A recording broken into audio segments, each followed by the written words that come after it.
तुमचं मूल उत्तर जाणतं पण बोलत नाही. अनेक पालकांना वाटतं माझं मूल खूप शांत आहे, पण खरं कारण काय असू शकतं? मुलांना बोलण्याची संधी मिळते का?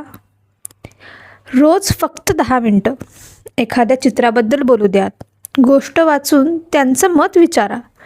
जेवताना दिवसभरात काय काय घडलं ते सांगायला प्रोत्साहन द्या.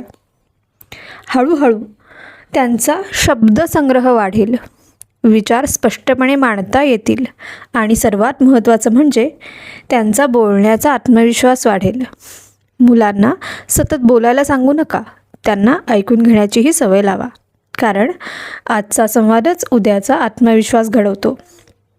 अशाच आणखी उपयुक्त आणि सोप्या ॲक्टिव्हिटीजसाठी संपूर्ण एपिसोड यूट्यूबवर नक्की पहा.